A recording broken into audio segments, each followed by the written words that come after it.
जय हिंद प्यारे साथियों।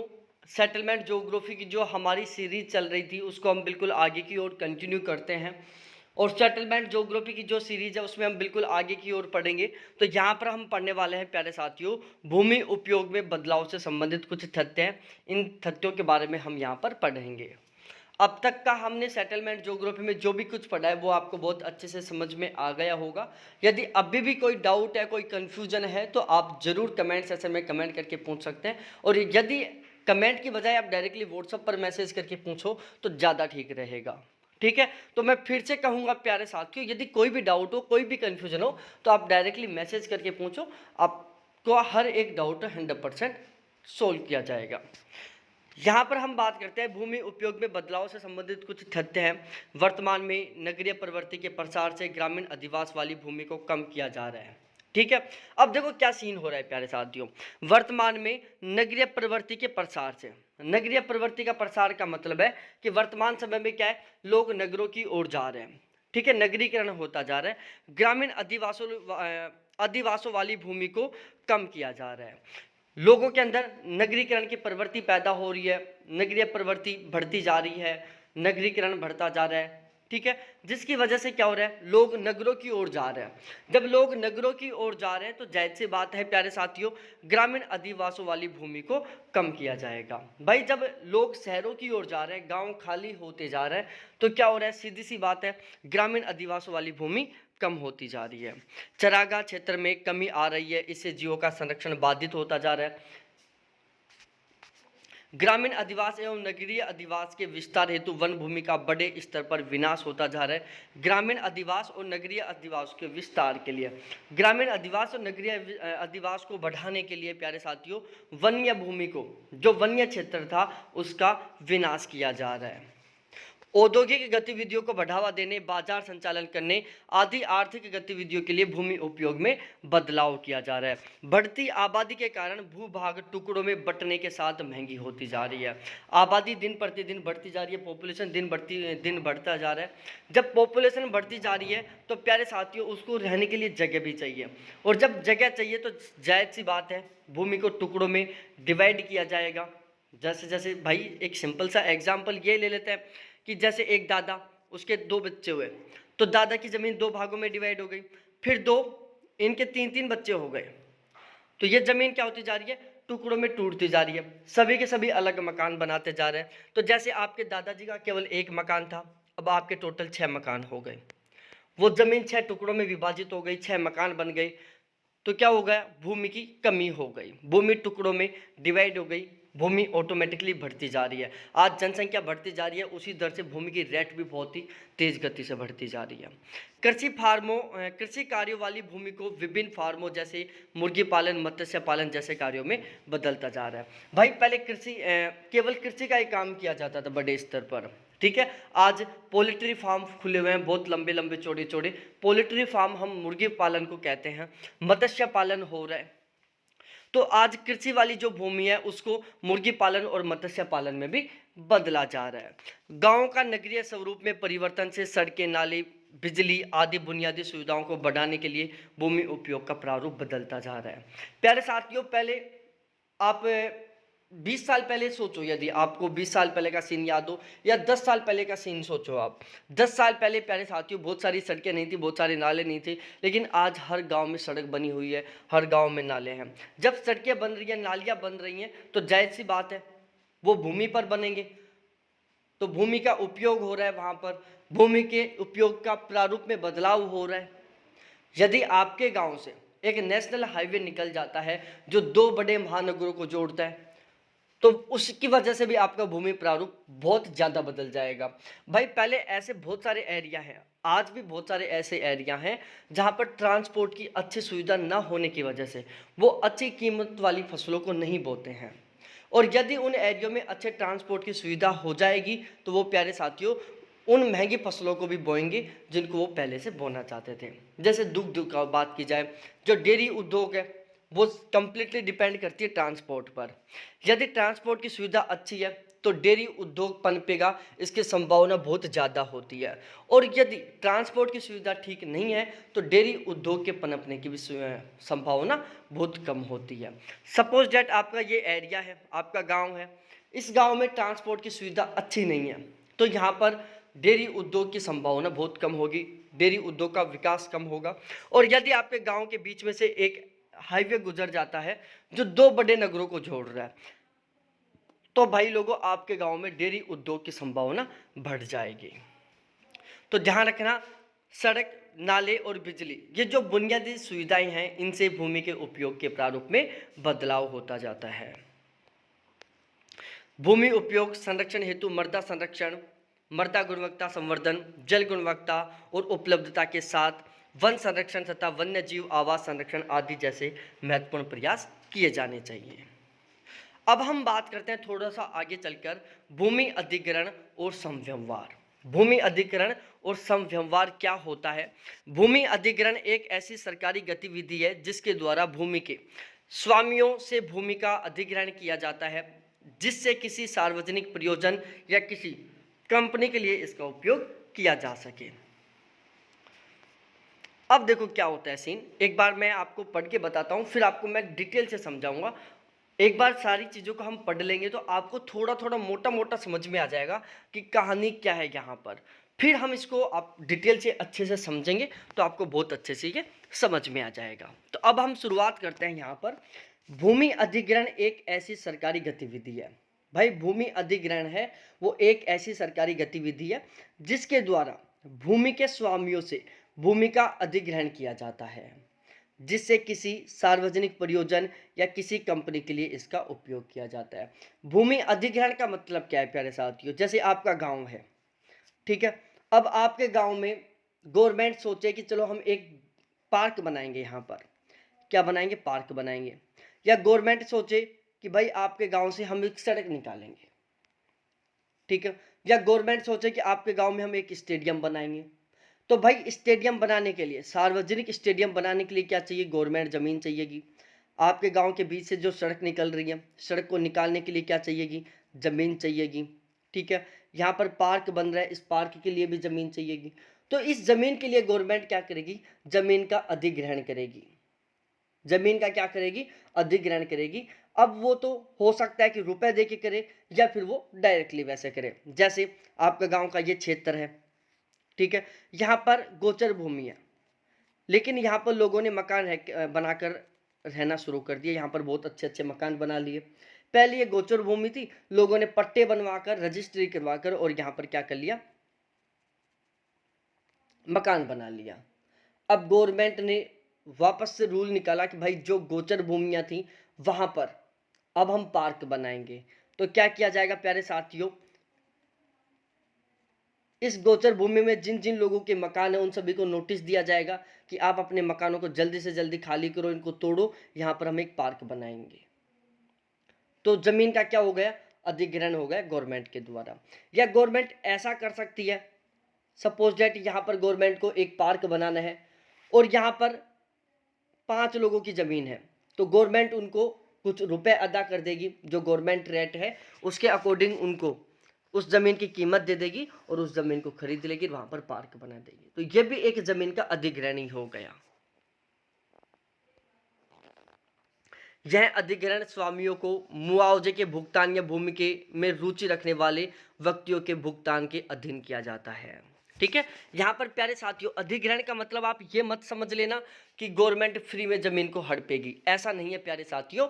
गवर्नमेंट उस ज़मीन के बदले आपको मुआवजा देगी, उस ज़मीन के बदले आपको रकम देगी। भाई आजकल रिंग रोड बहुत ज़्यादा चलन में है, आपके भी आसपास कोई रिंग रोड निकला होगा, तो रिंग रोड जब रिंग रोड के अंदर ज़मीन आती है ना, तो भाई उसकी जो कीमत है ना वो लगभग 2.5 गुना ज़्यादा मिलती है। सपोज दैट आपके एरिया में ज़मीन की कीमत 10 लाख है, तो यदि आपकी ज़मीन रिंग रोड में आ रही है तो गवर्नमेंट आपको 25 लाख के हिसाब से रुपए देगी। आपकी ज़मीन की कीमत 10 लाख है, यदि आपकी ज़मीन रिंग रोड में आ रही है तो आपको गवर्नमेंट 25 लाख रुपए देगी, 2.5 गुना ज़्यादा देगी। तो ध्यान रखना, अधिग्रहण का मतलब ये नहीं है कि गवर्नमेंट जबरदस्ती जमीन को हड़प रही है, नहीं प्यारे साथियों। गवर्नमेंट आपसे जमीन लेगी, उसके बदले या तो आपको किसी दूसरे जगह पर जमीन देगी या फिर आपको मुआवजे के तौर पर रकम देगी, जो वहां की रेट होगी उसके अकॉर्डिंग। भूमि अधिग्रहण में भूमि मालिकों को क्षतिपूर्ति मुआवजा देना आवश्यक होता है। यह बात स्पेशली तरीके से ध्यान रखना। भारत में भूमि अधिग्रहण से संबंधित मुख्य कानून भूमि अधिग्रहण अधिनियम 1894 है। भारत में भूमि अधिग्रहण से संबंधित प्यारे साथियों एक कानून है जिसका नाम है भूमि अधिग्रहण अधिनियम 1894। यह अधिनियम सरकार को सार्वजनिक प्रयोजनों के लिए भूमि के अधिग्रहण का प्रावधान करता है। जो भूमि अधिग्रहण अधिनियम 1894 है, भूमि अधिग्रहण अधिनियम 1894 सरकार को सार्वजनिक प्रयोजनों के लिए, सरकार को सार्वजनिक कार्यों के लिए भूमि के अधिग्रहण का प्रावधान करती है। ये जो अधिनियम है भूमि अधिग्रहण अधिनियम 1894 है, ये सरकार को अधिकार देता है कि सरकार सार्वजनिक कार्य के लिए भूमि का अधिग्रहण कर सकती है, जैसा कि योजनाबद्ध विकास, शहरी या ग्रामीण योजना बनाना, गरीबों या भूमिहीनों के लिए आवास या प्रयोजन हेतु प्रावधान, शिक्षा, आवास या स्वास्थ्य योजनाओं के लिए सरकार को भूमि की आवश्यकता की पूर्ति के लिए। अतः इस अधिनियम का उद्देश्य सार्वजनिक प्रयोजनों तथा उन कंपनियों के लिए भूमि के अधिग्रहण कानून को संशोधित करना है, साथ ही मुआवजे का निर्धारण भी किया जाता है। भूमि अधिग्रहण संबंधित संशोधित कानून एवं महत्वपूर्ण प्रावधान। भूमि अधिग्रहण पुनर्वास और पुनर्व्यवस्थापन अधिनियम 2013 संसद में पारित हुआ है। यह बात ध्यान रखना है प्यारे साथियों, भूमि अधिग्रहण पुनर्वासन और पुनर्व्यवस्थापन अधिनियम 2013 संसद में पारित हुआ है, लेकिन इसमें मुआवजे पुराने अधिनियम 1894 के समान ही तय। तो भूमि अधिग्रहण अधिनियम कब आया था? 1894 में आया था। इसमें संशोधन कब हुआ? 2013 में हुआ। 2013 में जो संशोधन हुआ था, इसमें भूमि अधिग्रहण के तरीकों, पुनर्वासन और पुनर्व्यवस्थापन, इन तीनों में बदलाव हुआ है। बाकी जो मुआवजे का तरीका है, मुआवजा देने का जो तरीका है, वो 1894 वाले नियम के अनुसार ही है। वर्ष 2015 के तहत ही सार्वजनिक उद्देश्यों से निर्मित निजी अस्पतालों और निजी शिक्षण संस्थानों को बाहर कर दिया गया है। खेतीहर एवं प्रभावी परिवार के एक सदस्य को रोजगार अनिवार्य बना दिया गया है। यह बात अच्छे से ध्यान में रखना। जो भूमि अधिग्रहण अधिनियम है, इससे रिलेटेड जो कुछ बातें हैं, इनको आप थोड़ा थोड़ा याद कर लेना, क्योंकि यहाँ से क्वेश्चन बन सकता है। क्वेश्चन किस तरीके से बनेगा? भूमि अधिग्रहण अधिनियम क्या है, नीचे 5 बातें लिख देगा। उसमें से 3-4 बातें होंगी जो उस नियम से संबंधित होगी, 1-2 बातें होंगी जो नियम से संबंधित नहीं होंगी। विवाद की सुनवाई हेतु जिला स्तरीय न्यायाधिकरण के गठन का प्रावधान किया गया है। भूमि अधिग्रहण से संबंधित यदि कोई विवाद हो जाता है, तो उस विवाद की सुनवाई के लिए प्यारे साथियों जिला स्तरीय न्यायाधिकरण की व्यवस्था की गई है। वर्ष 2017 में एक संशोधन के तहत ग्रामीण क्षेत्र के भूमि अधिग्रहण पर मुआवजे की राशि 2 गुना कर दी गई है, जो पहले 4 गुना निर्धारित थी। अब देखो प्यारे साथियों, ये सबसे बड़ा बदलाव हुआ है। 2017 में एक संशोधन हुआ। ग्रामीण क्षेत्र के भूमि अधिग्रहण पर पहले मुआवजा मिलता था वहां की रेट का 4 गुना, और अब उसको घटाकर केवल 2 गुना कर दिया गया है। दोबारा से मैं रिपीट कर रहा हूं, 2017 में जो भूमि अधिग्रहण अधिनियम था 1894 में, उसमें संशोधन किया गया, और उसमें संशोधन करके प्यारे साथियों ग्रामीण क्षेत्र से जो भूमि का अधिग्रहण होता था, भाई 1894 का जो कानून था उसमें रूल बना हुआ था। भूमि अधिग्रहण अधिनियम 1894 में रूल बना हुआ था कि यदि ग्रामीण क्षेत्र से भूमि का अधिग्रहण किया जाता है तो 4 गुना ज़्यादा मुआवजा दिया जाएगा। 2017 में भूमि अधिग्रहण अधिनियम 1894 में संशोधन हुआ, और उस संशोधन में किया गया कि यदि ग्रामीण क्षेत्र से भूमि का अधिग्रहण किया जाता है तो अब 4 गुना की बजाय मात्र 2 गुना मुआवजा दिया जाएगा। भारत में ग्रामीण समस्याएं। भारत कृषि प्रधान देश है, जहां की 70% से अधिक जनसंख्या गांव में निवास करती है और खेती का काम करती है। तो अब यहाँ पर हम बात करते हैं प्यारे साथियों कि भारत में ग्रामीण क्षेत्रों में कौन कौन सी समस्याएं हैं।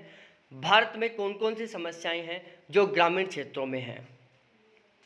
पहली निर्धनता है, गरीबी है, दूसरा बेरोजगारी है, आवासीय समस्या है, यातायात की समस्या है, अशिक्षा है, तीव्र जनसंख्या वृद्धि है, व्यावसायिक गतिशीलता का अभाव है, आवश्यक सेवाओं का अभाव है। तो ये कुछ ऐसी समस्याएं हैं प्यारे साथियों जिनका भारतीय ग्रामीण जनसंख्या सामना कर रही है।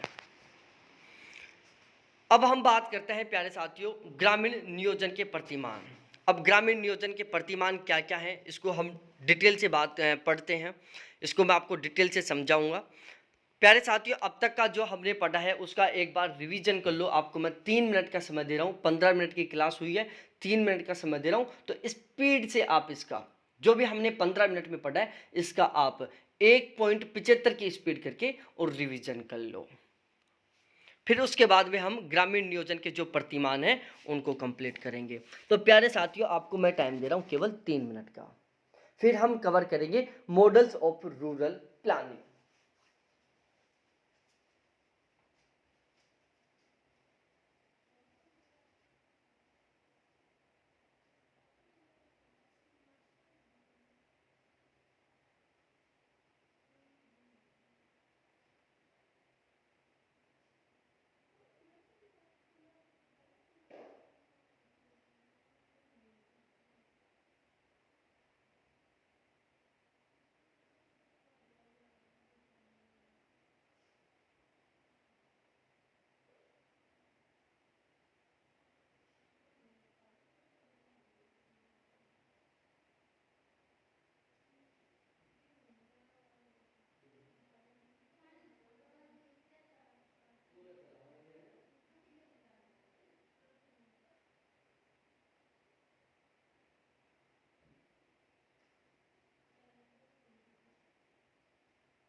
तो चलो साथियों ग्रामीण नियोजन के जो प्रतिमान है इसकी हम शुरुआत करते हैं।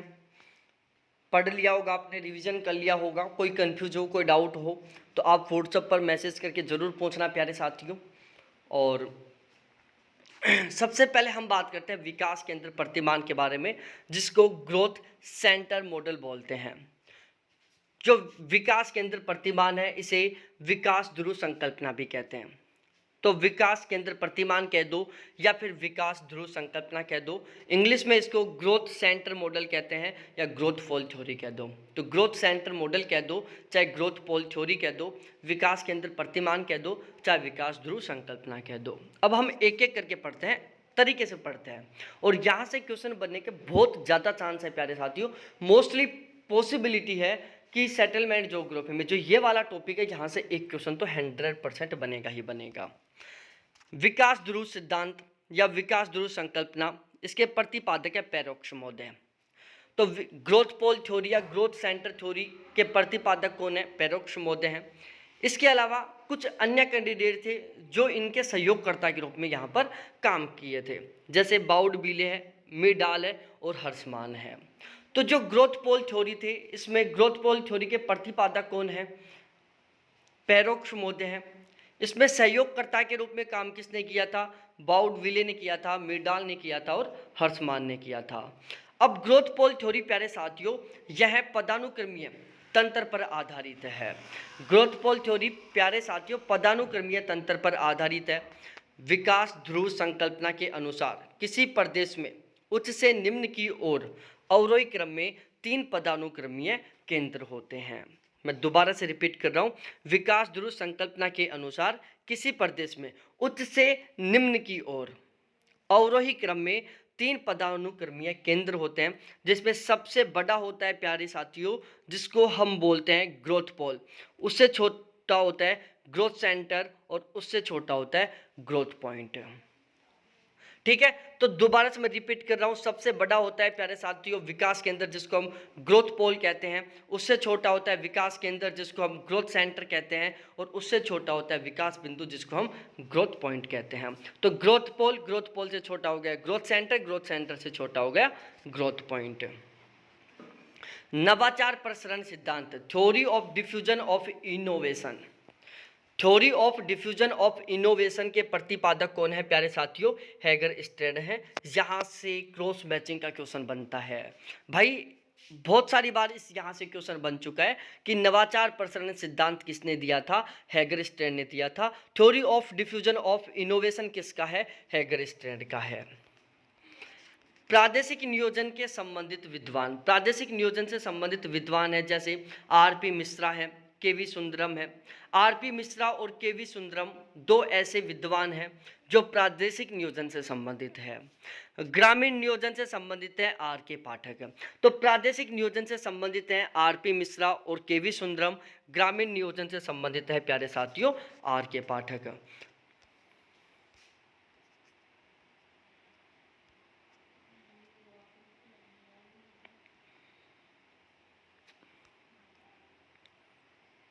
ग्रामीण नियोजन के प्रतिमान में पहला आता है विकास केंद्र प्रतिमान, दूसरा है प्यारे साथियों अवसंरचनात्मक प्रतिमान और तीसरा है ग्राम गुच्छ प्रतिमान। पहला विकास केंद्र प्रतिमान, दूसरा अवसंरचनात्मक प्रतिमान और तीसरा है ग्राम गुच्छ प्रतिमान। ग्रामीण और नगरीय अधिवासों में अंतर, ये भी बहुत महत्वपूर्ण टॉपिक है, इसको भी हम यहाँ पर ही कवर कर लेते हैं। ग्रामीण और नगरीय अधिवासों में क्या अंतर है? तो प्यारे साथियों ग्रामीण और नगरीय अधिवासों के बीच में अंतर की बात की जाए, सबसे पहले होता है आकार का अंतर। ग्रामीण जनसंख्या कहाँ, भाई आप गांव किसको कहोगे और शहर किसको कहोगे, नगर किसको कहोगे? तो इसका सबसे प्यारा सा काम है प्यारे साथियों, यदि 5000 से कम जनसंख्या है तो उसे आप गांव कहोगे, और यदि 5000 से ज़्यादा जनसंख्या है तो उसे आप नगर कहोगे। तो नगर की सबसे पहली पहचान है, किसी भी गांव को नगर तब घोषित किया जाता है जब उसकी जनसंख्या 5000 से ज़्यादा हो जाती है। यदि 5000 से कम जनसंख्या होती है तो वो गाँव ही रहता है। उसके बाद कार्यात्मक अंतर, कार्यात्मक अंतर के आधार पर देखो ग्रामीण जनसंख्या सामान्यतः प्राथमिक क्रियाकलापों में लगी हुई होती है। जो ग्रामीण जनसंख्या है वहाँ पर ज़्यादातर लोग, ग्रामीण जनसंख्या में ज़्यादातर लोग प्राथमिक क्रियाकलापों में लगे हुए होते हैं। प्राथमिक क्रियाकलाप है जैसे कृषि है, पशुपालन है, आखेट है, खनन है और वन उद्योग है। नगरों की जनसंख्या में ज़्यादातर लोग, नगरीय जनसंख्या में ज़्यादातर लोग द्वितीयक, तृतीयक और चतुर्थक क्रियाकलापों में लगे हुए होते हैं।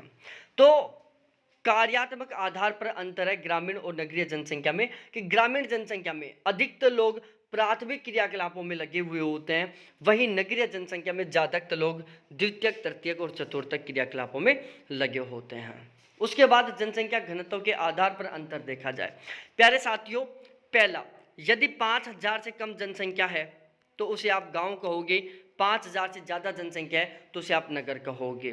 उसके बाद आता है प्यारे साथियों घनत्व, यदि घनत्व 400 से कम है तो उसे गांव कहोगे, और घनत्व यदि 400 से ज़्यादा है तो उसे आप नगर कहोगे।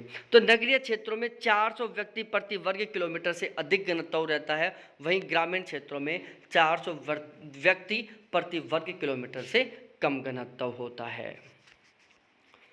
गृह प्रकार में अंतर, ग्रामीण क्षेत्रों में जो गृह निर्माण सामग्री होती है वो वहाँ पर उपस्थित सामान होता है, जैसे मिट्टी हो गए, पत्थर हो गए, ईंट हो गया, लकड़ी हो गया, बांस हो गया, घास फूस हो गई। वहीं नगरीय क्षेत्रों में गृह निर्माण सामग्री में ईंट आता है, पत्थर आता है, कंक्रीट आता है, सीमेंट आता है और लोहा आता है। भूमि उपयोग में अंतर, भूमि उपयोग में अंतर देखा जाए प्यारे साथियों तो ग्रामीण क्षेत्रों में भूमि का उपयोग किया जाता है बाग बगीचों में, खलिहानों में, कुआओं में, जलाशयों में, सार्वजनिक भूमि में। नगरीय क्षेत्रों में भूमि का उपयोग किया जाता है आवास में, उद्योगों में, व्यापार में, विद्यालयों में, कार्यालयों में, चिकित्सालयों में, न्यायालयों में और यातायात में। तो ये हो गया भूमि उपयोग के आधार पर अंतर। उसके अलावा प्रशासनिक स्तर के आधार पर भी अंतर होता है, जीवन स्तर के आधार पर भी अंतर होता है, सांस्कृतिक विकास में भी अंतर होता है, सामाजिक गतिशीलता में भी अंतर होता है, गृह घनत्व में भी अंतर होता है। तो ये हो गया ग्रामीण और शहरी जनसंख्या में अंतर, ग्रामीण और शहरी अधिवासों में अंतर। तो ग्रामीण शहरी अधिवासों में अंतर में पहला आता है प्यारे साथियों आकार। 5000 से कम जनसंख्या वाले क्षेत्रों को हम गांव कहते हैं, 5000 से अधिक जनसंख्या वाले क्षेत्रों को हम नगर कहते हैं। गांव में प्यारे साथियों ज़्यादातर लोग प्राथमिक क्रियाकलाप करते हैं, शहरों में ज़्यादातर लोग द्वितीयक, तृतीयक, चतुर्थक क्रियाकलाप करते हैं। गाँव का जनसंख्या घनत्व 400 से कम होता है, नगरों का जनसंख्या घनत्व 400 से अधिक होता है।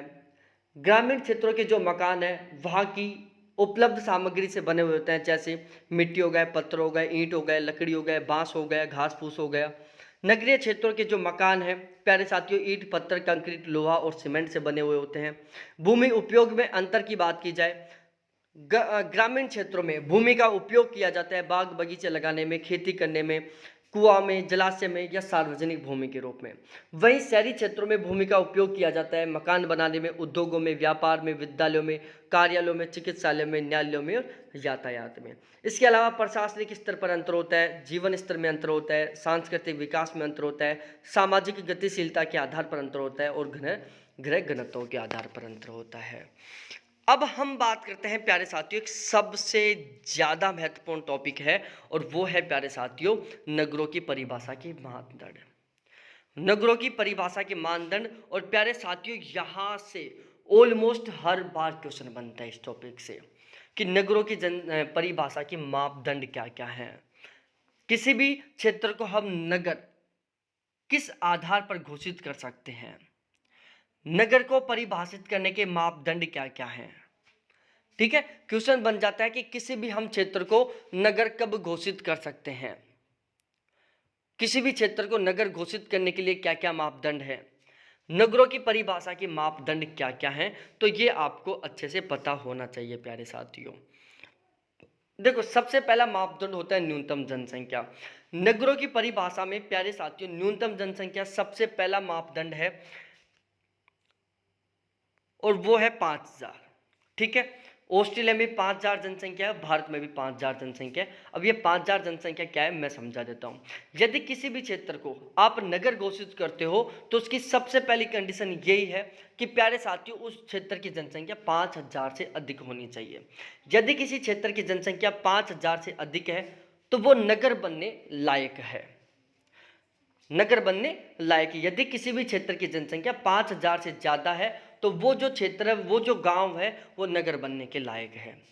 ऑस्ट्रेलिया में भी किसी नगर गांव को नगर बनाने के लिए न्यूनतम जनसंख्या 5000 होनी चाहिए और भारत में भी किसी गांव को नगर बनाने के लिए न्यूनतम जनसंख्या 5000 होनी चाहिए। तो सबसे पहला मापदंड हो गया है प्यारे साथियों न्यूनतम जनसंख्या का, कि भारत और ऑस्ट्रेलिया में किसी भी गांव को नगर घोषित करने के लिए जनसंख्या कम से कम 5000 होनी चाहिए। उसके बाद आता है प्यारे साथियों नगरीय व्यवसाय। ये सबसे ज़्यादा महत्वपूर्ण है प्यारे साथियों और ये सबसे ज़्यादा कंफ्यूज करता है। जनसंख्या 5000 होनी चाहिए, ये सभी को याद हो जाता है। जनसंख्या घनत्व 400 से अधिक होना चाहिए, ये भी सभी को याद हो जाता है। लेकिन सबसे ज़्यादा कंफ्यूज करता है ये वाला नगरीय व्यवसाय। भारतीय जनगणना के अनुसार किसी नगर में न्यूनतम 75% कार्यशील पुरुष जनसंख्या गैर कृषि कार्यों में संलग्न होनी चाहिए। अब प्यारे साथियों यहाँ पर एक तो ये न्यूनतम शब्द हटा देते हैं कई बार, तो लाइन क्या बनेगी, भारतीय जनगणना के अनुसार किसी नगर में 75% कार्यशील पुरुष जनसंख्या गैर कृषि कार्यों में संलग्न होनी चाहिए। प्यारे साथियों ये न्यूनतम शब्द याद रखना, ये न्यूनतम होना चाहिए। यदि ये न्यूनतम शब्द हट जाता है तो ये वैल्यू केवल 75% तक आती है और यदि ये न्यूनतम शब्द जुड़ा हुआ तो ये वैल्यू 75% से ऊपर जाती है। उसके बाद आता है कार्यशील पुरुष।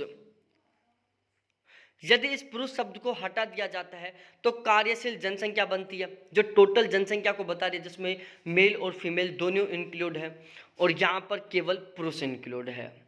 गैर कृषि कार्यों में संलग्न होनी चाहिए। तो ये दो शब्द है ना, कार्यशील पुरुष, ठीक है, कार्यशील शब्द, पुरुष शब्द और न्यूनतम शब्द, इन तीनों शब्दों को आप बिल्कुल भी इग्नोर मत करना।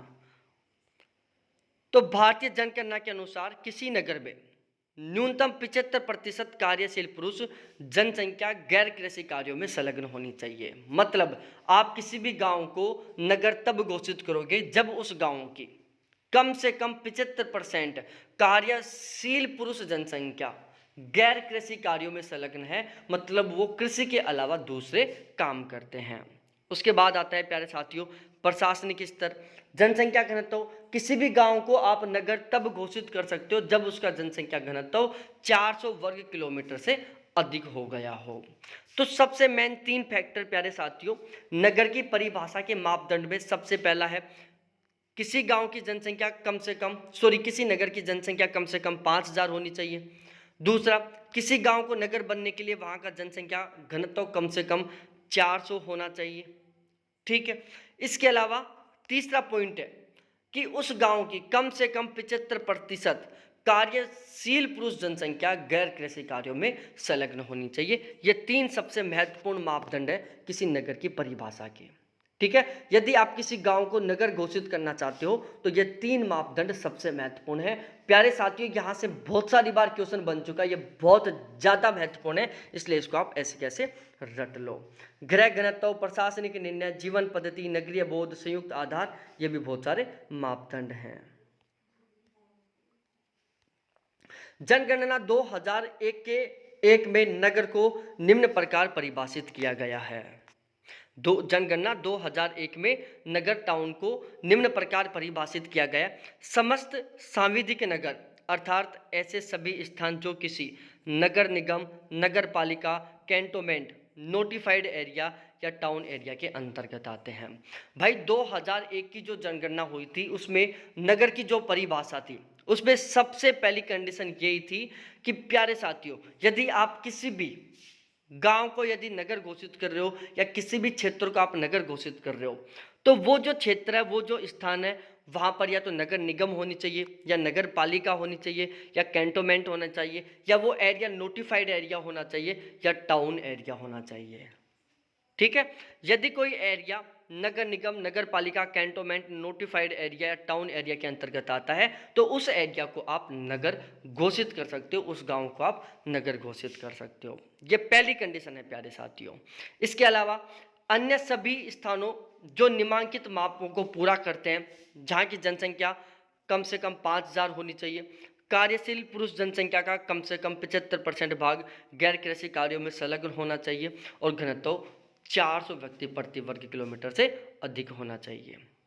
यहाँ पर ध्यान रखना, अधिक शब्द मैं अपनी तरफ से जोड़ रहा हूँ, चाहे अधिक शब्द मत जोड़ना। यहाँ पर घनत्व 400 यह दायरा रख ले कि 400 व्यक्ति प्रति वर्ग किलोमीटर घनत्व होना चाहिए। सिटी की जो जनसंख्या होती है 1 लाख से 10 लाख के बीच में होती है। मेट्रोपोलिस की जनसंख्या 10 लाख से अधिक होती है। सिटी की जनसंख्या 1 लाख से 10 लाख के बीच में होती है, मेट्रोपोलिस की जनसंख्या 10 लाख से अधिक होती है। मैं एक बार रिपीट कर देता हूँ, सिटी की जनसंख्या 1 से 10 लाख के बीच में होती है, मेट्रोपोलिस की जनसंख्या 10 लाख से अधिक होती है। और जो 2001 की जनगणना के अनुसार जो नगर की परिभाषा थी उसमें ये वाला पॉइंट और ये वाला पॉइंट दोनों बहुत अच्छे से आप याद कर लेना प्यारे साथियों। नगर की जो परिभाषा है उसमें ये तीनों पॉइंट इंक्लूड हैं। अब हम बात करते हैं नगरों की उत्पत्ति के सिद्धांत। तो जो नगरों की उत्पत्ति के सिद्धांत हैं इनको प्यारे साथियों हम कल वाली क्लास में पढ़ेंगे। अगले 2 दिन में, कल और परसों में हमारा सेटलमेंट ज्योग्राफी बिल्कुल कंप्लीट हो जाएगा। उसके बाद हमें कौन सी यूनिट शुरू करनी चाहिए ये आप कमेंट सेक्शन में कमेंट करके जरूर बताना या व्हाट्सएप पर मैसेज करके बताना। बहुत बहुत धन्यवाद आप सभी को देखने के लिए। थैंक्स बाय मेरे प्यारे साथियों। जय हिंद प्यारे साथियों, कैसे हो आप सब? बिल्कुल मस्त होंगे। तो अब हम यहाँ शुरुआत करते हैं नगरों की उत्पत्ति के सिद्धांत। कुछ नगरों की उत्पत्ति से रिलेटेड सिद्धांत हैं और उन सिद्धांतों का हमें पता होना बहुत ज़्यादा ज़रूरी है।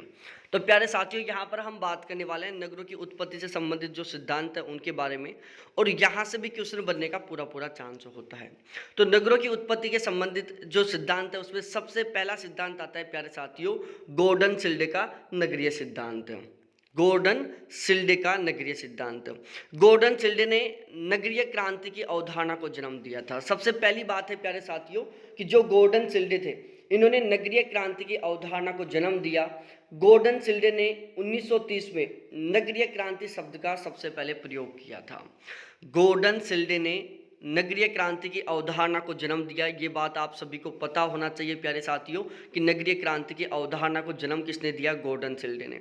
गॉर्डन सिल्डे ने 1930 में नगरीय क्रांति शब्द का प्रयोग किया। तो नगरीय क्रांति शब्द का सबसे पहले प्रयोग किसने किया प्यारे साथियों? गॉर्डन सिल्डे ने। अब गॉर्डन सिल्डे की 2 किताबें हैं जिसमें सबसे पहली किताब का नाम है मैन मेक्स हिमसेल्फ। इनकी ये बहुत ज़्यादा महत्वपूर्ण किताब है प्यारे साथियों।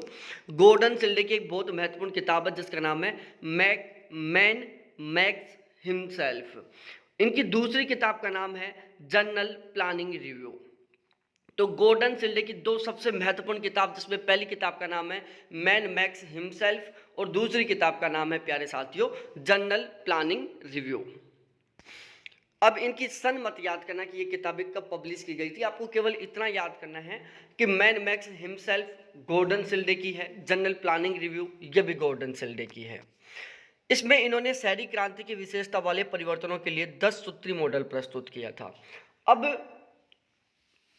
गॉर्डन सिल्डे महोदय ने अपनी किताब जनरल प्लानिंग रिव्यू में गॉर्डन सिल्डे ने अपनी किताब जनरल प्लानिंग रिव्यू में शहरी क्रांति की विशेषता वाले परिवर्तनों के लिए 10 सूत्री मॉडल प्रस्तुत किया था।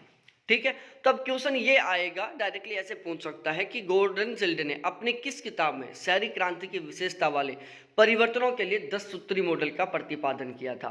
तो इनकी कौन सी किताब में यह प्रतिपादन हुआ था? तो प्यारे साथियों जनरल प्लानिंग रिव्यू में। उसके बाद आता है हेनरी पिरेन का नगरीय सिद्धांत। अब हेनरी पिरेन का नगरीय सिद्धांत क्या कहता है? बेल्जियम के ये प्रमुख इतिहासकार थे। जो हेनरी पिरेन है वो बेल्जियम के एक बहुत ही प्रसिद्ध इतिहासकार थे। इन्होंने पहली बार 1895 में यूरोपीय शहरों के निर्माण के संदर्भ में अपने विचार व्यक्त किए थे। ठीक है, ये बहुत ज़्यादा महत्वपूर्ण बात है प्यारे साथियों कि जो हेनरी पिरेन का नगरीय सिद्धांत है, हेनरी पिरेन बेल्जियम के एक बहुत ही प्रसिद्ध इतिहासकार थे। इन्होंने पहली बार 1895 में यूरोपीय शहरों के निर्माण के संदर्भ में अपने विचार प्रस्तुत किए थे। यूरोपीय शहरों के निर्माण के संदर्भ में अपना सिद्धांत प्रस्तुत किया था। तो बस आप इतना याद कर लो प्यारे साथियों, यहाँ से हेनरी पिरेन का जो सिद्धांत है वो नगरों की उत्पत्ति से संबंधित सिद्धांत है। क्योंकि यहाँ से एक सबसे बड़ा क्वेश्चन तो ये बनेगा कि कौन कौन से विद्वान थे जिन्होंने शहरों की उत्पत्ति के संबंध में सिद्धांत दिया था। तो प्यारे साथियों इसमें एक हेनरी पिरेनी हो गए, दूसरा गॉर्डन सिल्डे महोदय हो गए।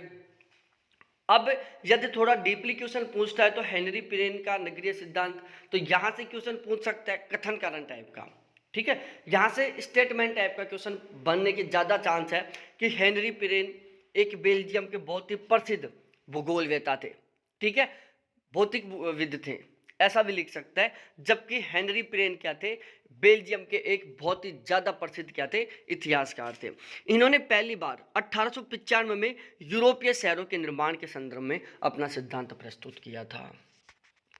तो बस ये ध्यान रखना कि हेनरी पिरेन का जो नगरीय सिद्धांत है वो यूरोपीय शहरों के निर्माण के संबंध में, बस यूरोपीय शहरों के निर्माण के संबंध में है।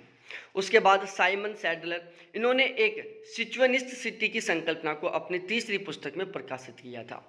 तो अब आपको यह ध्यान रखना है सिचुएनिस्ट सिटी की संकल्पना किससे संबंधित है? तो प्यारे साथियों वो संबंधित है साइमन सैडलर से।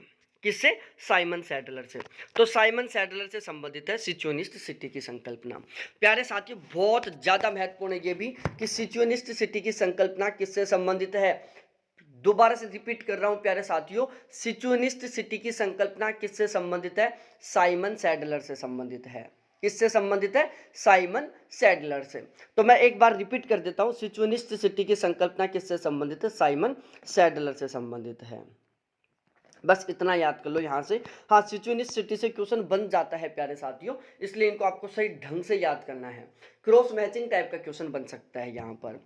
उसके बाद लेविस या लुइस मैमफोर्ड महोदय के बारे में बात करते हैं प्यारे साथियों। सबसे ज़्यादा महत्वपूर्ण यहाँ से क्वेश्चन बनने का पूरा चांस रहता है। लेविस या लुइस मैमफोर्ड महोदय, सबसे पहली बात ये एक अमेरिकन थे। पहली बात, सबसे ज़्यादा महत्वपूर्ण बात है कि ये अमेरिकन थे। इन्होंने नगरीय विकास के संदर्भ में अपने विचार प्रस्तुत किए थे। लेविस या लुइस मैमफोर्ड महोदय ने नगरों के विकास के संदर्भ में अपने विचार प्रस्तुत किए थे। इन्होंने नगरीय विकास की अवस्थाओं को सामाजिक स्तर के अनुसार क्रमों में विभाजित किया था। ठीक है, लुइस मैमफोर्ड महोदय जो कि अमेरिका के थे, इन्होंने नगरीय विकास की अवस्थाओं को सामाजिक स्तर के अनुसार क्रमों में विभाजित किया था। तो नगरीय विकास की अवस्थाओं को सामाजिक स्तर के अनुसार क्रमों में विभाजित करने का काम किसने किया था प्यारे साथियों? लुइस मैमफोर्ड महोदय ने किया था। मैं एक बार फिर से रिपीट कर रहा हूं, नगरीय विकास की अवस्था को सामाजिक स्तर के अनुसार क्रमों में विभाजित करने का काम किसने किया था? लुइस मैमफोर्ड ने। किसने? लुइस मैमफोर्ड ने किया था। तो एक बार फिर से रिपीट कर रहा हूं, नगरीय विकास की अवस्थाओं को सामाजिक स्तर के अनुसार क्रमों में विभाजित करने का काम लुईस मैमफोर्ड ने किया था। अब लुईस मैमफोर्ड ने एक बहुत ही प्यारी किताब लिखी थी जिसका नाम था the city culture of cities. तो द कल्चर ऑफ सिटीज किताब किसकी है प्यारे साथियों? लेविस मैमफोर्ड महोदय की है। तो लेविस मैमफोर्ड महोदय के द्वारा एक प्यारी सी किताब छापी गई और उस किताब का नाम था द कल्चर ऑफ सिटीज। तो द कल्चर ऑफ सिटीज किताब किसकी हुई? लेविस मैमफोर्ड महोदय की हुई। इस बुक में नगरीय विकास की 6 अवस्थाएं बताई गई थी। ठीक है, ये बात आपको बहुत सही ढंग से याद करनी है प्यारे साथियों कि लेविस मैमफोर्ड महोदय के द्वारा एक किताब लिखी गई जिसका नाम था द कल्चर ऑफ सिटीज। और लेविस मैमफोर्ड महोदय ने अपनी इस किताब में नगरीय विकास की टोटल 6 अवस्थाएं बताई थी। कितनी? नगरीय विकास की कुल 6 अवस्थाएं बताई थी। भाई ये बहुत ज्यादा महत्वपूर्ण, इसलिए यहाँ पर आपको हर एक पॉइंट को याद करना है कि लेविस मैमफोर्ड महोदय ने अपनी किताब द कल्चर ऑफ सिटीज में नगरीय विकास की कुल 6 अवस्थाएं बताई थी। अब ये नगरीय विकास की टोटल 6 अवस्थाएं हैं, इन सभी को हमें याद करना है। अब मैं याद करने का तरीका बता देता हूं। सबसे पहली अवस्था होती है प्यारे साथियों इयोपोलिस, उसके बाद होती है पोलिस, उसके बाद होती है मेट्रोपोलिस, उसके बाद होती है मेगापोलिस, फिर होती है टायरेनोपोलिस, फिर होती है बाद में सबसे लास्ट में नेक्रोपोलिस। ठीक है, ये 6 अवस्थाएं हैं। सबसे पहली रिपीट करना मेरे साथ के साथ। सबसे पहली अवस्था है इयोपोलिस, दूसरी अवस्था है मेरे प्यारे साथियों पोलिस, तीसरी अवस्था है मेट्रोपोलिस, चौथी अवस्था है मेगापोलिस, पांचवी अवस्था है टायरेनोपोलिस और छठी अवस्था है नेक्रोपोलिस।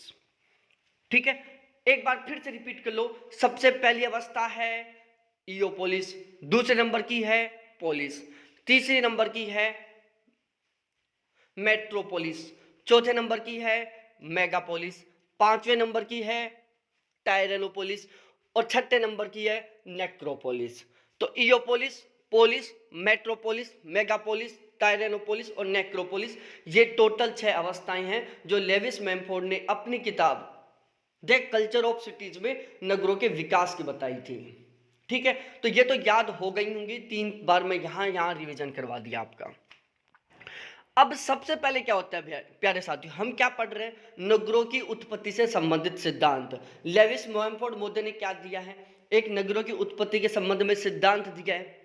अब इन्होंने नगरों के विकास की कुल कितनी अवस्था बताई? 6 अवस्था बताई, जिसमें सबसे पहली कौन सी थी? इयोपोलिस थी। कुछ लोगों को ऐसा रहेगा पहले पोलिस आएगी बाद में इयोपोलिस आएगी, पोलिस इयोपोलिस। अरे नहीं भाई, पहले इयोपोलिस आएगी फिर पोलिस आएगी। अब देखो, कोई भी नगर का प्रारंभ कहां से हो सकता है? इससे पहले मैंने आपको समझाया था कि नगर की परिभाषा में 3 फैक्टर सबसे महत्वपूर्ण होते हैं। Total 4 factor, sorry. एक, 5000 से कम जनसंख्या का ना होना। यदि किसी कस्बे की जनसंख्या 5000 से ज्यादा हो जाए, वहां का जनसंख्या 400 के आसपास हो जाए जनसंख्या घनत्व। इसके अलावा प्यारे साथियों, वहां की जनसंख्या के 75% कार्यशील पुरुष गैर कृषि कार्यों में संलग्न हो जाएं। 75% प्लस बोला है मैंने। ठीक है।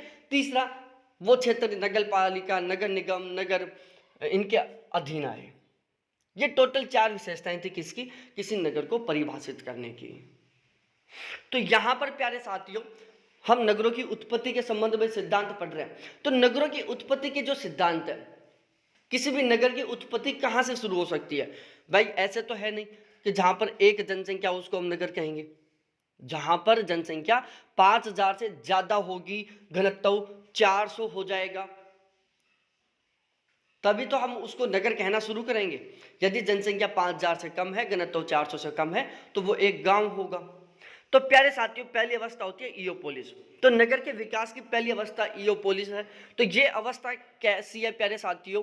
किसी नगर के विकास की स्टार्टिंग की अवस्था है, किसी नगर के विकास की प्रारंभिक अवस्था है।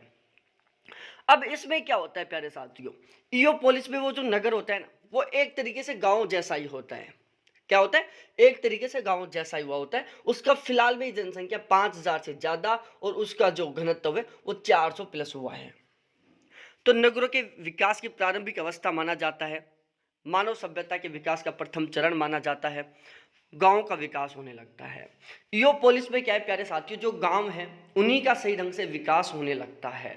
ठीक है, गांव का ही विकास होने लगता है। तो इयोपोलिस की जो अवस्था है वो एक तरीके से गांव से संबंधित है। उसके बाद आता है पोलिस। इस अवस्था में बड़े गांवों का रूपांतरण लघु नगरों में होने लगता है। भाई जो ईओ पोलिस थी उसमें गांवों का विकास होने लगता है, नगरों के विकास की प्रारंभिक अवस्था है। अब जो दूसरी अवस्था है पोलिस, पोलिस अवस्था में क्या हो रहा है प्यारे साथियों कि जो गांव है वो बहुत बड़ा आकार ले लेते हैं, जिसको हम लघु नगर या छोटा नगर कह सकते हैं, ठीक है, या हम एक छोटा कस्बा कह सकते हैं। तो जो बड़े गांव है वो नगरों का, कस्बों का रूप लेना शुरू कर देते हैं। तो प्यारे साथियों यहाँ से आजकल डीपली क्वेश्चन बन जाता है कि कौन सी अवस्था है जिसमें गांव नगरों का रूप लेना शुरू करते हैं या बड़े ग्राम लघु नगर या कस्बों के रूप में विकसित होने लगते हैं। तो वो है प्यारे साथियों दूसरे नंबर की पोलिस अवस्था। उसके बाद बात करते हैं मेट्रोपोलिस। मेट्रोपोलिस में क्या होता है कि उस नगर की जनसंख्या लगभग 10 लाख के आसपास पहुंच जाती है। 10 लाख नहीं, सॉरी 10 लाख तो मिलियन सिटी की जनसंख्या होती है। मेट्रोपोलिस में क्या होता है, मेट्रोपोलिस में जो नगर है उसका बहुत ज़्यादा विकास हो चुका होता है, नगर की जनसंख्या वो बहुत ज़्यादा बढ़ चुकी हुई होती है। तो बस आप इतना याद कर लो कि तीसरी अवस्था होती है मेट्रोपोलिस की अवस्था, जो पोलिस का ही बहुत ही विस्तृत रूप होता है, जिसमें नगर की जनसंख्या बहुत ज़्यादा बढ़ चुकी होती है, नगर का बहुत ज़्यादा विकास हो चुका होता है। उसके बाद आता है सबसे महत्वपूर्ण मेगापोलिस। इस सामाजिक अवस्था में नगर अपने विकास की चरम अवस्था में पहुंच चुके होते हैं। नगर के विकास की चरम अवस्था कौन सी है, तो नगर के विकास की चरम अवस्था है प्यारे साथियों मेगापोलिस की अवस्था। नगर के विकास की चरमावस्था कौन सी है, मेगापोलिस अवस्था है।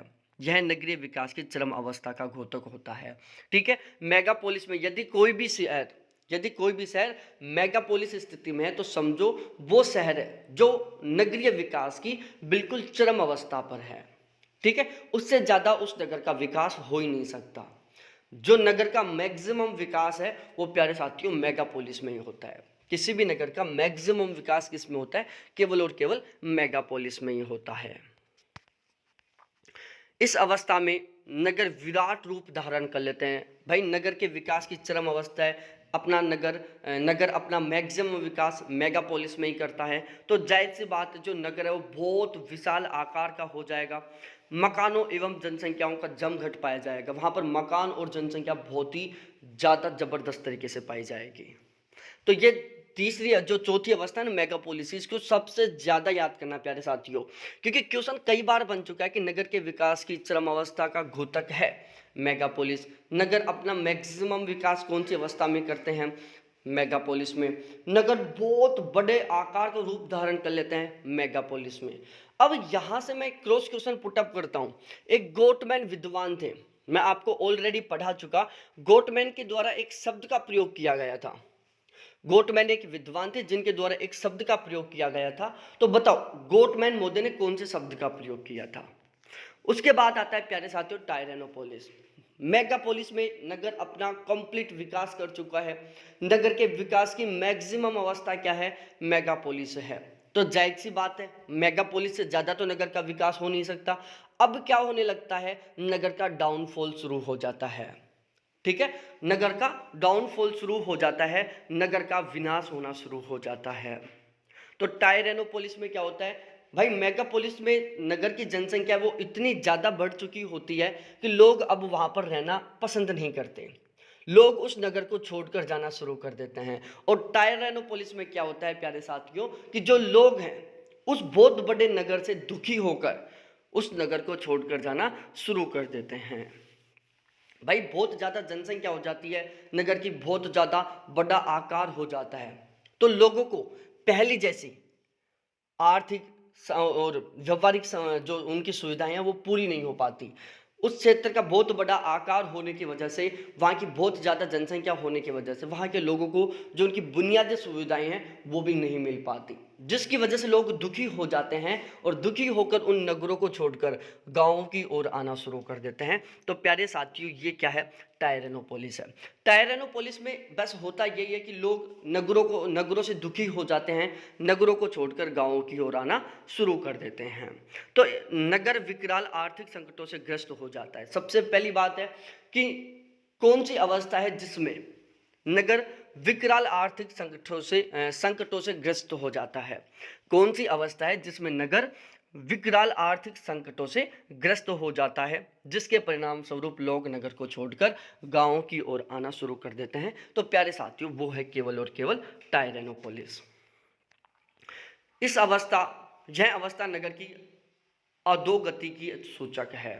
ठीक है, जो टायरेनोपोलिस है प्यारे साथियों, नगर के अधोगति की सूचक है। नगरों का पतन होना शुरू हो जाता है। अब टायरेनोपोलिस को मैं दोबारा समझा देता हूं। प्यारे साथियों, मेगापोलिस में नगर का चरम विकास हो चुका था, बहुत ज्यादा जनसंख्या हो चुकी थी, नगर का बहुत बड़ा आकार हो गया था, जिसकी वजह से लोगों को वहां पर पूरी पूरी सुविधाएं नहीं मिल पा रही थी। लोगों को यहाँ तक कि उनकी जो बुनियादी आवश्यकताएं हैं वो भी नहीं मिल पा रही थी, जिसकी वजह से लोग उस नगर को छोड़कर गांवों की ओर जाना शुरू कर रहे थे। और ये सारा सब कुछ हो रहा था टायरेनोपोलिस में। मेगापोलिस के बाद टायरेनोपोलिस था। तो टायरेनोपोलिस में क्या हो रहा है प्यारे साथियों, लोग नगर को छोड़कर गांवों की ओर जाना शुरू हो रहे हैं, नगरों का डाउनफॉल प्रारंभ हो रहा है, नगरों की अधोगति प्रारंभ हो रही है, वहां की जनसंख्या को आर्थिक संकटों का सामना करना पड़ रहा है। नगर में बहुत बड़े बड़े विकराल संकट आ गए, जिनका वहां के लोगों को सामना करना पड़ रहा है। ठीक है, नगरों का पतन होना प्रारंभ हो जाता है। तो बस सबसे मेन ये ध्यान रखना है कि नगरों का पतन होना प्रारंभ कौन सी अवस्था में होता है, टायरेनोपोलिस में। उसके बाद आता है नेक्रोपोलिस। प्यारे साथियों, नेक्रोपोलिस में क्या होता है, भाई लोग नगर को छोड़कर गांवों की ओर आना शुरू कर दिए, लोगों के सामने बहुत बड़ी समस्याएं आ रही है, उनको बुनियादी सुविधाएं नहीं मिल पा रही है। तो क्या होगा भाई, जब सभी के सभी लोग नगर को छोड़कर गांवों की ओर आने शुरू हो जाएंगे तो क्या होगा, नगर बिल्कुल खाली होने लग जाएगा। ठीक है, तो ये नगरों के विकास की अंतिम अवस्था है। विकास की नहीं कह सकते इसको हम, नगरों के ह्रास की अंतिम अवस्था है। नगरों के विकास की अंतिम अवस्था कौन सी अवस्था को कहेंगे, वो हम मेगापोलिस को कहेंगे।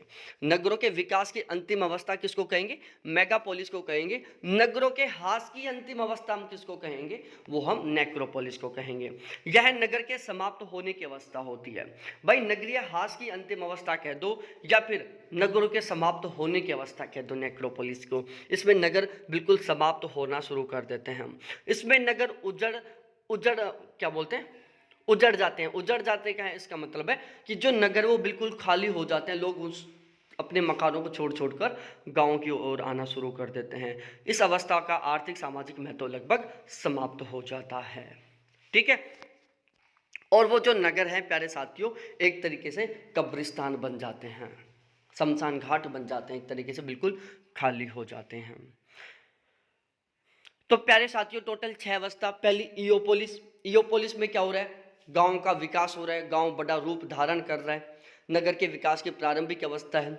दूसरी अवस्था होती है प्यारे साथियों पोलिस। पोलिस में क्या होता है कि वो जो गांव है वो नगर का रूप लेना शुरू कर रहा है, गांव नगर का रूप लेना शुरू कर रहा है। उसके बाद मेट्रोपोलिस। मेट्रोपोलिस में क्या हो रहा है प्यारे साथियों, उस नगर का आकार बढ़ता जा रहा है। फिर आती है मेगापोलिस। मेगापोलिस में क्या होता है, नगर अपने विकास की चरम अवस्था में होता है, नगर का जनसंख्या बहुत ज्यादा बढ़ चुका होता है, नगर का विकास बिल्कुल टॉप लेवल पर। मतलब ये समझो, नगर का जो मैक्सिमम विकास है वो केवल और केवल मेगापोलिस में होता है। ठीक है, तो नगर के विकास की अंतिम अवस्था कौन सी है, मेगापोलिस है। उसके बाद नगर को लोग छोड़कर जाना शुरू कर देते हैं, क्योंकि लोगों के सामने बहुत सारी समस्याएं आने लग जाती हैं, लोगों को अपनी जो बुनियादी सुविधाएं हैं वो नहीं मिल पा रही हैं, जिसकी वजह से लोग नगरों को छोड़कर गांवों की ओर आ रहे हैं। तो ये हो रहा है सब कुछ टायरेनोपोलिस में।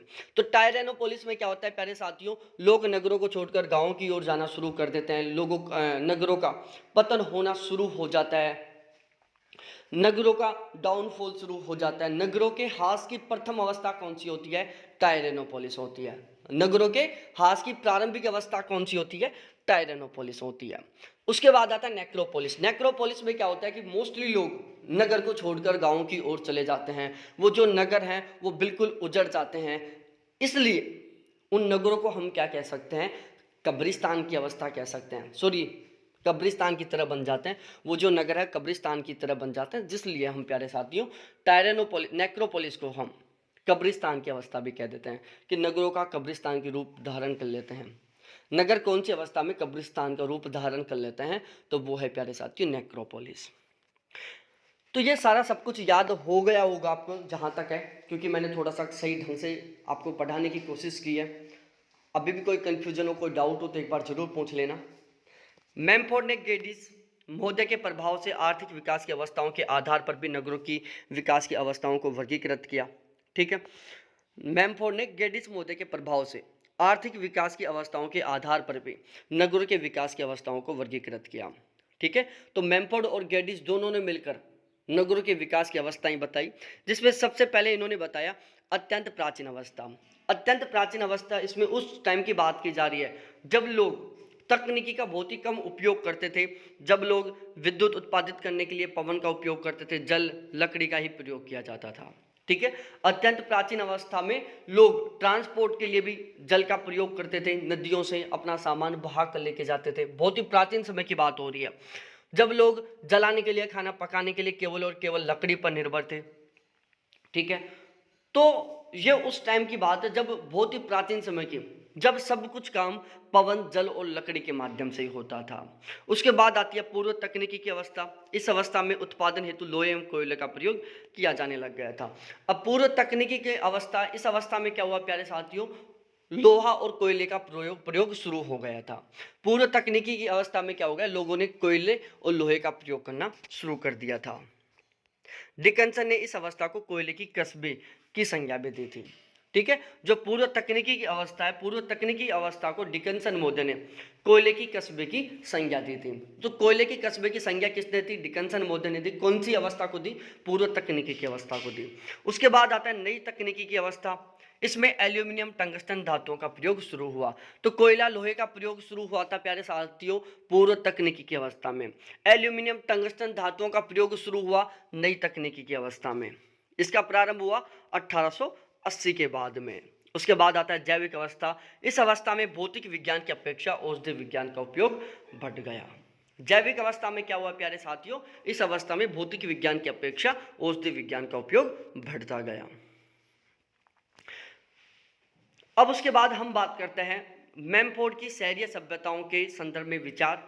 मैमफोर्ड की शहरी सभ्यताओं के संदर्भ में विचार। तो सबसे पहला विचार है प्यारे साथियों, शहरी संस्कृति के संदर्भ में मैमफोर्ड ने बताया कि शहर पृथ्वी का उत्पाद है, प्रकृति का एक तथ्य है, मनुष्य की अभिव्यक्ति का एक तरीका है। ठीक है भाई, मैमफोर्ड महोदय ने स्टेटमेंट दिया, क्या दिया, कि शहर पृथ्वी का एक उत्पाद है, प्रकृति का एक तथ्य है, मनुष्य की अभिव्यक्ति का एक तरीका है। शहर क्या है, लुईस मैमफोर्ड महोदय ने शहर की क्या डेफिनेशन दी कि भाई जो शहर है ना, वो पृथ्वी का एक उत्पाद है, प्रकृति का एक तथ्य है, मनुष्य की अभिव्यक्ति का एक तरीका है। मैमफोर्ड आदर्श शहर के रूप में मध्ययुगीन शहर को प्रस्तुत किया और बताया कि आधुनिक शहर रोमन शहर के काफी करीब हैं, जिसका पतन हो गया है। ठीक है, तो ये भी स्टेटमेंट थोड़ा बहुत याद कर लेना, क्योंकि हमने सेटलमेंट ज्योग्राफी में बहुत ज्यादा स्टेटमेंट नहीं याद किए। लुईस मैमफोर्ड महोदय, मैं स्टार्टिंग में बता दिया था, बहुत महत्वपूर्ण है, मोस्टली पूरा चांस होता है कि यहाँ से क्वेश्चन बनता है। तो मैमफोर्ड महोदय ने आदर्श शहर के रूप में मध्ययुगीन शहर को प्रस्तुत किया, बताया कि आधुनिक शहर रोमन शहर के काफी करीब है, जिसका पतन हो गया है। उसके बाद हम बात करते हैं, पैट्रिक गिडिस ने नगरीय विकास के युगों को टोटल 3 भागों में विभाजित किया। पैट्रिक गिडिस ने 1931 में नगरीय विकास के युगों को 3 भागों में विभाजित किया था। दोबारा से रिपीट कर रहा हूं प्यारे साथियों, पैट्रिक गिडिस ने नगरीय विकास के युगों को 3 भागों में विभाजित किया। पैट्रिक गिडिस ने नगरीय विकास के युगों को कुल 3 भागों में विभाजित किया था, जिसमें पहला आता है इयोटेक्निक, पैलियोटेक्निक और नियोटेक्निक। ठीक है, ये इंग्लिश के शब्द याद करने हैं, इयोटेक्निक, पैलियोटेक्निक और नियोटेक्निक। इयोटेक्निक, पैलियोटेक्निक और नियोटेक्निक, ये तीनों के तीनों शब्द आपको बहुत अच्छे से याद करने हैं। तो पैट्रिक गिडिस ने 1931 में नगरीय विकास के युगों को टोटल 3 चरणों में विभाजित किया, जिसमें पहला आता है इयोटेक्निक, दूसरा आता है पैलियोटेक्निक और तीसरा आता है प्यारे साथियों नियोटेक्निक। अब इनको आप क्रम से याद करना है, ऐसे इयो, पैलो और नियो। इयोटेक्निक, पैलियोटेक्निक और नियोटेक्निक, इयोटेक्निक, पैलियोटेक्निक और नियोटेक्निक।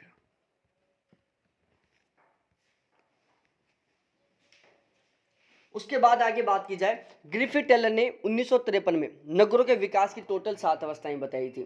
ग्रिफिथ टेलर ने नगरों के विकास की कितनी अवस्थाएं बताई, तो प्यारे साथियों ध्यान रखना है आपको, ग्रिफिथ टेलर ने 1953 में नगरों के विकास की टोटल 7 अवस्थाएं बताई, जिसमें सबसे पहली होती है पूर्व शैशवावस्था, उसके बाद शैशवावस्था, फिर बाल्यावस्था, फिर किशोरावस्था, फिर प्रौढ़ावस्था, फिर उत्तर प्रौढ़ावस्था और फिर वृद्धावस्था।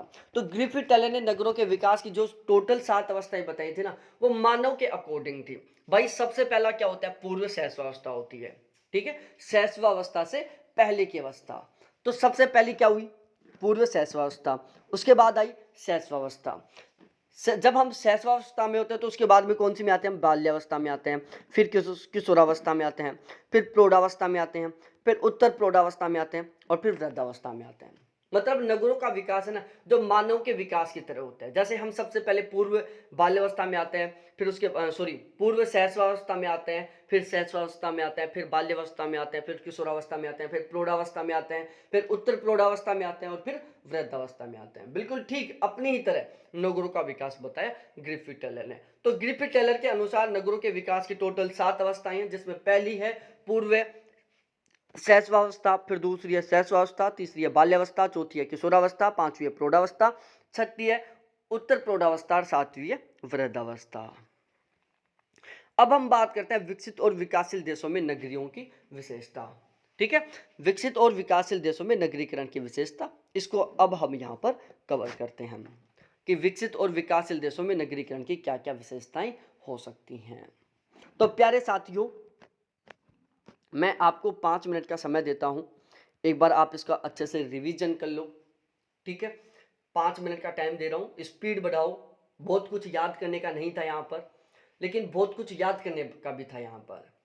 ठीक है ना, आज की जो पूरी क्लास है उसमें ये वाला ही सेशन है जो आपको सबसे ज्यादा याद करने का है। तो एक बार इसको क्विकली स्पीड बढ़ाकर 1.75 की स्पीड करके और फुल स्पीड से इसका एक बार रिवीजन कर लो, जिससे कि सारा सब कुछ यहीं की यहीं खत्म हो जाए, यहीं की यहीं सब कुछ तैयार हो जाए।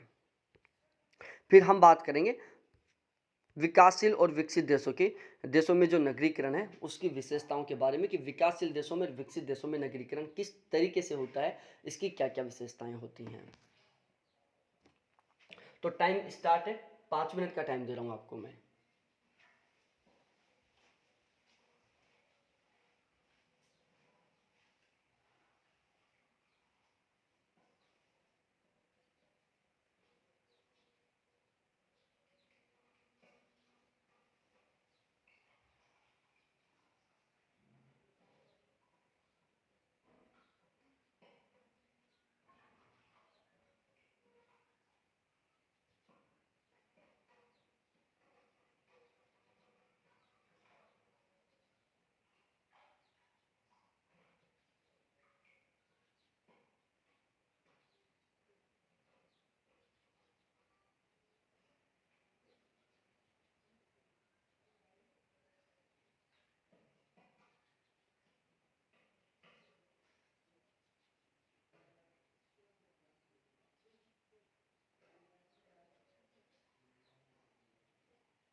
रिवीजन हो गया होगा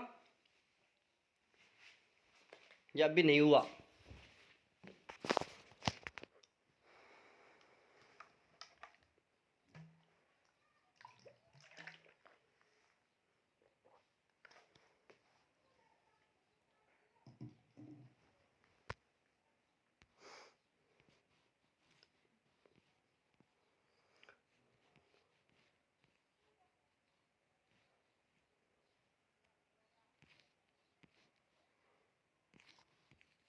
अब हम बात करते हैं विकासशील और विकसित देशों में जो नगरीकरण है उसके बारे में।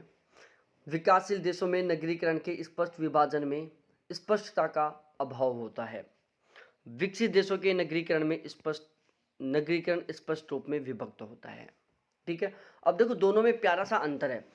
विकासशील देशों में नगरीकरण के स्पष्ट विभाजन में स्पष्टता का बिल्कुल अभाव होता है, वहीं विकसित देशों में नगरीकरण में स्पष्ट रूप में विभक्त होता है। ठीक है, तो स्पष्ट विभाजन में स्पष्टता यहाँ पर हमें दिखाई देती है, जबकि यहाँ पर स्पष्टता का अभाव देखने को मिलता है। आप एक को याद कर लो, मोस्टली दूसरा उसके अपोजिट रहेगा। देशों के नगरीकरण में कार्यों की विविधता पाई जाती है, विकसित देशों में स्पष्ट विभाजन होता है बिल्कुल कार्यों का।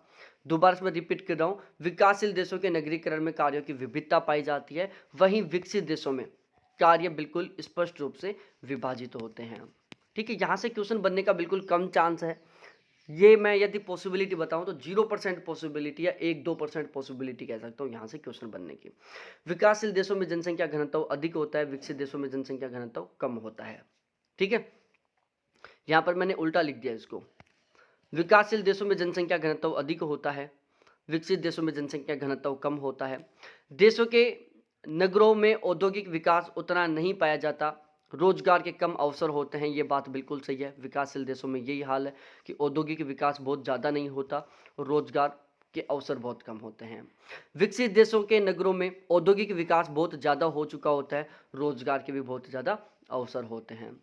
देशों के नगरीकरण में अधिक सामाजिक परिवर्तन पाया जाता है, विकासशील देशों के नगरीकरण में अधिक सामाजिक परिवर्तन पाया जाता है, विकसित देशों के नगरीकरण में सामाजिक परिवर्तन बहुत कम पाया जाता है।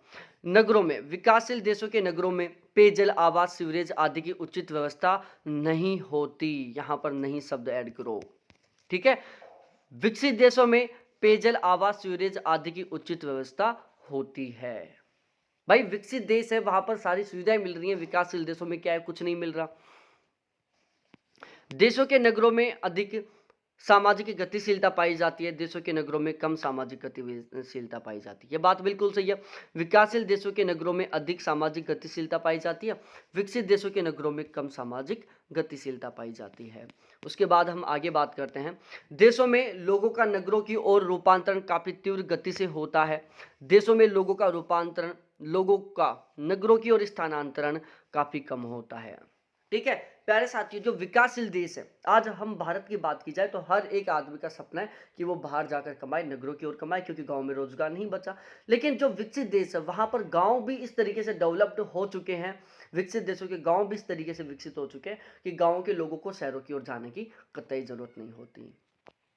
विकासशील देशों में हमें गंदी बस्तियों का काफी जमाव देखने को मिलता है, वहीं विकसित देशों में गंदी बस्तियां देखने को ही नहीं मिलती। विकासशील देशों में ऊर्जा संकट की समस्या बहुत ज्यादा पाई जाती है, विकसित देशों में ऊर्जा संकट की समस्या नहीं देखने को मिलती। उपनगरों का विकास नहीं होता, विकासशील देशों में प्यारे साथियों उपनगरों का विकास नहीं होता, जबकि विकसित देशों में उपनगरों का विकास होता है। विकासशील देशों के नगरीय क्षेत्रों में नवीकरण एवं पुनर्निवेश की क्रिया नहीं पाई जाती। विकासशील देशों के नगरीय क्षेत्रों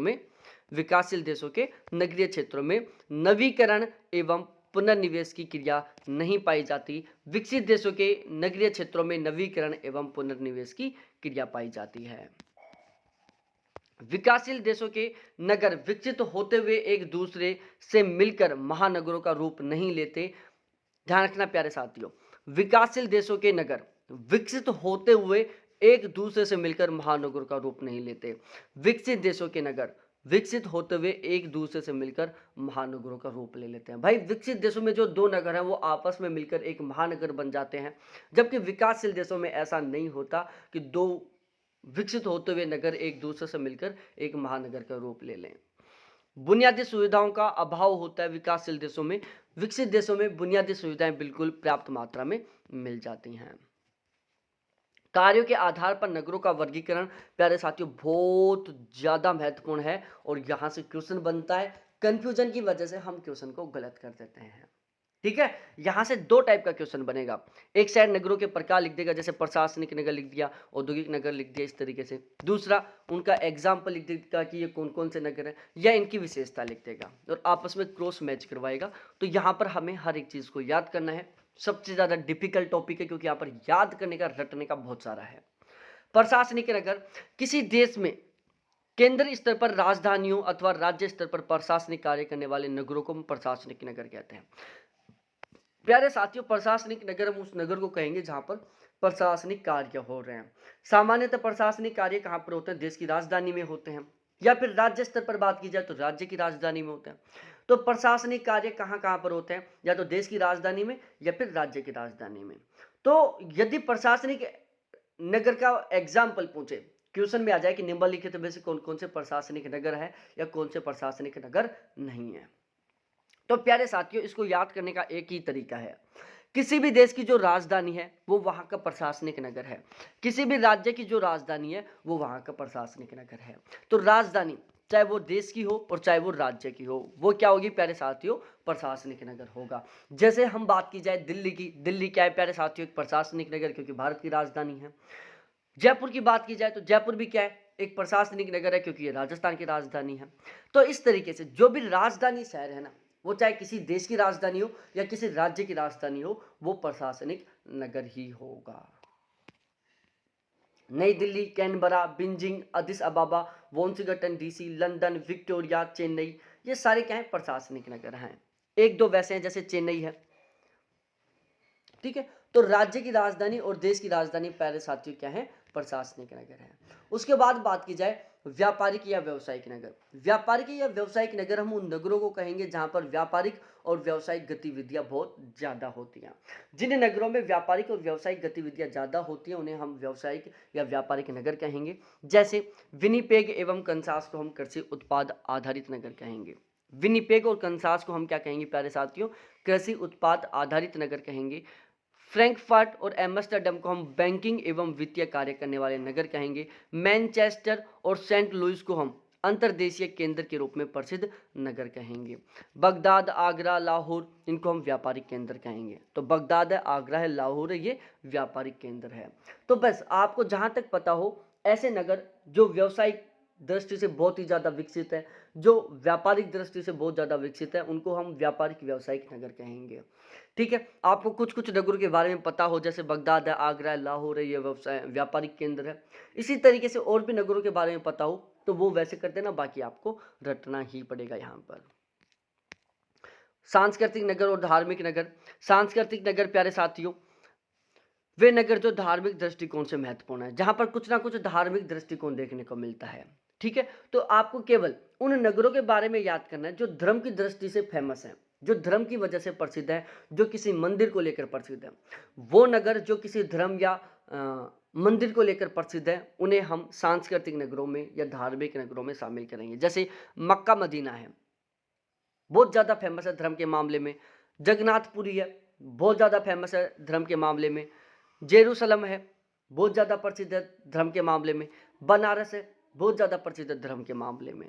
तो जो नगर, जो शहर धर्म या किसी मंदिर को लेकर बहुत ज़्यादा प्रसिद्ध है, उसे हम सांस्कृतिक नगर या धार्मिक नगर में शामिल करेंगे। तो इसको भी आपको याद करने की जरूरत नहीं है, आपको कुछ नगरों के बारे में पता होगा कि कौन से नगर धार्मिक या धर्म के या मंदिर के मामले में प्रसिद्ध हैं। इसके बाद हम बात कर लेते हैं स्वास्थ्य एवं मनोरंजन संबंधित कार्य मियामी और पणजी में किए जाते हैं। ये भाई आपको याद ही करना है। मियामी, पणजी स्वास्थ्य एवं मनोरंजन संबंधित नगर है। औद्योगिक कार्यों के लिए प्रसिद्ध नगर है, जैसे पीटर्सबर्ग है, जमशेदपुर है। ये आपको याद करने की जरूरत है ही नहीं भाई। पीटर्सबर्ग और जमशेदपुर के बारे में आप ऑलरेडी जानते हैं, ये औद्योगिक कार्यों के लिए प्रसिद्ध हैं। तो ऐसे नगर जो इंडस्ट्रियल कार्यों के लिए बहुत ज़्यादा फेमस है, जो औद्योगिक कार्यों के लिए बहुत ज़्यादा प्रसिद्ध है, उन्हें हम औद्योगिक कार्य वाले नगर कहेंगे। उसके बाद खनन के लिए प्रसिद्ध, जैसे ब्रोकन हिल है, धनबाद है। तो भाई ऐसे जिले या ऐसे नगर जहाँ पर खनन के बहुत ज़्यादा काम होते हैं, जो खनन के कामों के लिए प्रसिद्ध है, उन्हें हम खनन के लिए प्रसिद्ध नगर कहेंगे। परिवहन के लिए प्रसिद्ध नगर जैसे सिंगापुर है, मुगलसराय है, ये ट्रांसपोर्टेशन के लिए बहुत ही फेमस नगर है। तो ऐसे नगर जो परिवहन की दृष्टि से बहुत ज़्यादा फेमस है, उन्हें हम परिवहन के लिए प्रसिद्ध नगर कहेंगे। अब यहाँ हम पढ़ते हैं नगरों का आकार। ठीक है भाई, नगरों का आकार पढ़ते हैं, ये भी बहुत ज़्यादा महत्वपूर्ण टॉपिक है। नगरों का आकार, यहाँ से भी क्वेश्चन बनने का बहुत ज़्यादा चांस होता है। यहाँ पर बहुत सारी चीज़ें हैं जो बहुत महत्वपूर्ण होंगी, हम पढ़ते हैं। नगरों का आकार, नगर नगर गांव से बड़े होते हैं। पहली बात है प्यारे साथियों कि नगर है जो गांव से बड़े होते हैं। शहर नगर से बड़े होते हैं। भाई नगर है जो गांव से बड़ा है, शहर है जो नगर से बड़ा होता है। इनके आर्थिक क्रियाकलाप भी बहुत ही ज़्यादा होते हैं। मिलियन सिटी हम उस शहर को कहते हैं जिसकी जनसंख्या 10 लाख होती है। तो मिलियन सिटी की जनसंख्या प्यारे साथियों 10 लाख होती है। जब किसी वीडियो के ऊपर 1 मिलियन व्यूज आ जाता है ना, तो वो हमें किसको बताता है? 10 लाख व्यूज को बताता है। 1 मिलियन रुपए हमें 10 लाख रुपए के बारे में बताते हैं। उसके बाद कोनर बेसन शब्द का प्रयोग 1915 में कोनर बेसन शब्द का प्रयोग 1915 में पैट्रिक गिडिस के द्वारा किया गया था। विस्तृत नगरीय क्षेत्र होता है जो अलग अलग नगरों अथवा शहरों के आपस में मिल जाने से बनता है। तो सन्नगर हम कौन से नगर को कहते हैं? कोनर बेसन हम कौन से नगर को कहते हैं? जो नगर अलग अलग शहरों या नगरों के मिलने से बनता है। तो जो नगर अलग अलग शहर या अलग अलग नगरों के मिलने से बनता है उसे हम कोनर बेसन कहते हैं। जैसे लंदन है, मैनचेस्टर है, शिकागो है, टोक्यो है और दिल्ली है। तो प्यारे साथियों, लंदन, मैनचेस्टर, शिकागो, टोक्यो और दिल्ली ये किसके एग्जाम्पल हैं? कोनर बेसन के एग्जाम्पल हैं। उसके बाद हम बात करते हैं मेगापोलिस के बारे में, विश्व नगरी के बारे में। मेगापोलिस या विश्व नगरी को हम विशाल शहर कहते हैं। मेगापोलिस शब्द का सबसे पहले प्रयोग गोटमैन के द्वारा 1957 में किया गया था। यहाँ पर सन याद करना बहुत ज़्यादा जरूरी है कि मेगापोलिस शब्द का प्रयोग किसके द्वारा किया गया था? सबसे पहले 1957 में गोटमैन के द्वारा किया गया था। यह एक बहुत बड़े आकार का महानगरीय प्रदेश होता है। मेगापोलिस में कई सन्नगर सम्मिलित होते हैं। देखो बहुत सारे जब नगर आपस में मिलते हैं तो उससे कोनर बेसन का निर्माण होता है। जब बहुत सारे कोनर बेसन सन्नगर आपस में मिल जाते हैं तो उससे मेगापोलिस का निर्माण होता है। मिलियन सिटी की जनसंख्या प्यारे साथियों 10 लाख होती है। 10 लाख से अधिक जनसंख्या वाले शहरों को हम मिलियन सिटी कहेंगे। हरियाणा असिस्टेंट प्रोफेसर का जो एग्जाम हुआ था उसमें ये क्वेश्चन आया था। लंदन 1800 ईस्वी में, पेरिस 1850 में, न्यूयॉर्क 1860 में मिलियन सिटी बने थे। तो सबसे पहला मिलियन सिटी कौन सा शहर बना था? लंदन बना था 1800 में। दूसरे नंबर पर सबसे पहले मिलियन सिटी कौन बना था? पेरिस 1850 में। और तीसरे नंबर पर सबसे पहले मिलियन सिटी कौन बना था? न्यूयॉर्क 1860 में। तो सबसे पहली मिलियन सिटी 1800 में लंदन, दूसरे नंबर पर 1850 में पेरिस और तीसरे नंबर पर 1860 में न्यूयॉर्क। मेगा सिटी की जनसंख्या 1 करोड़ से अधिक हो जाती है। 1 करोड़ से अधिक जनसंख्या वाले नगरों को हम मेगा सिटी कहेंगे। विश्व की सबसे पहली मेगा सिटी न्यूयॉर्क है जो 1950 में बनी थी, जिसकी जनसंख्या 1.25 करोड़ हुई थी। तो ये आपको ध्यान रखना कि सबसे पहली मिलियन सिटी कौन सी थी, दूसरी मिलियन सिटी कौन सी थी, तीसरी मिलियन सिटी कौन सी थी, सबसे पहला मेगा सिटी कौन सा बना था। ठीक है, तो इस तरीके से ये वाला हमारा पोर्शन कंप्लीट होता है। तो अब एक बार मैं आपको 2 से 3 मिनट का समय दे रहा हूं, आप इसका बिल्कुल फुल स्पीड से रिवीजन कर लो, फिर हम सेटलमेंट ज्योग्राफी का सेकंड पार्ट पढ़ते हैं।